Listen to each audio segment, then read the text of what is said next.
Good morning students. आज हम कवक के बारे में पढ़ेंगे। तो सबसे पहले ये जान लेते हैं कवक होते क्या हैं।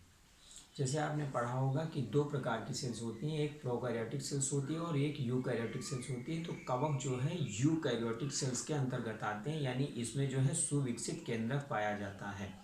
सुविकसित केंद्रक का मतलब ये है कि इनमें जो है मेम्ब्रेन पाई जाती है केंद्र के ऊपर। जो भी क्रोमैटिन थ्रेड होते हैं या क्रोमैटिन पदार्थ होता है, ये जो है एक मेम्ब्रेन से जो है घिरा हुआ होता है। तो इसके कुछ प्रमुख लक्षण दिए गए हैं यहाँ पर, तो इसमें हम इसके विषय में चर्चा कर लेते हैं।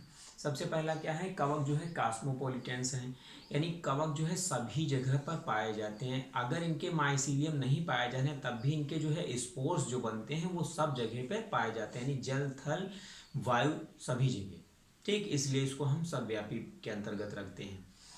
दूसरा है इसमें पर्णहरिम रहित, यानी ये जो है पौधों की कैटेगरी के अंतर्गत रखे गए, लेकिन इनमें जो है अब्सेंस ऑफ क्लोरोफिल्स, यानी क्लोरोफिल जो है नहीं पाया जाता है, अर्थात ये फोटोसिंथेसिस की प्रक्रिया नहीं कर पाते हैं और ये अपना भोजन स्वयं नहीं बनाते हैं, यानी ये दूसरे के ऊपर डिपेंडेंट होते हैं, दूसरे के ऊपर निर्भर होते हैं।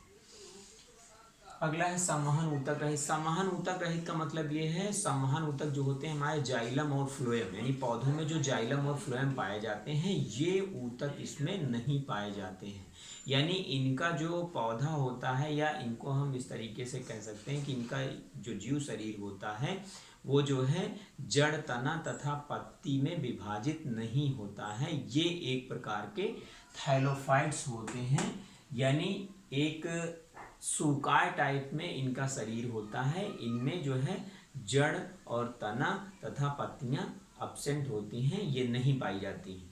अगर इनमें राइजोइड्स पाए भी जाते हैं तो वो जड़नुमा संरचना होती है, न कि जड़। ठीक, अगला है इसके अध्ययन के विज्ञान को, यानी कवक का अगर अध्ययन किया जाता है विज्ञान की जिस शाखा के अंतर्गत, उसको हम क्या कहते हैं, कवक विज्ञान कहते हैं या माइकोलॉजी इंग्लिश में कहते हैं। और यदि कवक ने किसी प्लांट्स पर कोई भी डिजीज काज करी है, यानी डिजीज किया है कोई भी, तो उसके अध्ययन के विज्ञान को हम क्या कहते हैं, प्लांट पैथोलॉजी या पादप विकृति विज्ञान। यानी दोनों अलग अलग चीजें हैं। कवक विज्ञान, अगर कवकों का हम अध्ययन करते हैं तो उस विज्ञान को हम क्या कहते हैं, माइकोलॉजी कहते हैं। और अगर कवक ने किसी पौधे पर बीमारी कर दी है तो उसके अध्ययन के विज्ञान को क्या कहेंगे, प्लांट पैथोलॉजी कहेंगे। ठीक, अब इनकी संरचना के बारे में देख लेते हैं। तो संरचना इनकी बिल्कुल सिंपल सी होती है। इसमें क्या होता है, कवक सूत्र पाया जाता है, या जैसे हमने पहले बताया कि जड़, तना, पत्ती इसमें अब्सेंट होती हैं, तो इनमें क्या है, कवक सूत्र होते हैं, यानी धागे नुमा संरचना पाई जाती है, जिसको हम क्या कहते हैं, कवक सूत्र कहते हैं, या इंग्लिश में इसको हाइफी कहते हैं। और ये जब बहुत सारी इकट्ठी हो जाती हैं तो वो एक माइसीलियम नुमा संरचना बनाती हैं, यानी एक कवक जाल बनाएंगी। जैसे यहाँ पर संरचना में दिख रहा है कि ये क्या है, ये इनके हाइफी हैं, यानी कवक सूत्र हैं। इनमें क्या है, न्यूक्लियाई पाई जाएंगी, बहुत सारे न्यूक्लियाई होंगे, बीच बीच में जो है खंडित होंगी, तो इसको हम क्या कहेंगे, सेप्टा कहेंगे। और जब बहुत सारे हाइफी आपस में कॉन्जुगेटेड हो जाते हैं तो ये एक जालनुमा संरचना बना लेते हैं, जिसको हम क्या कहते हैं, कवक जाल कहते हैं। तो इस प्रकार से आपने देखा कि ये जो है कवक क्या है, कि कवक एक पौधा होते हुए भी क्या है, ये जो है क्लोरोफिल की एब्सेंस में जो है अपना भोजन स्वयं नहीं बना पाता है, और ये दूसरे पर डिपेंडेंट होता है, यानी पोषण के लिए दूसरे पर डिपेंडेंट रहेगा।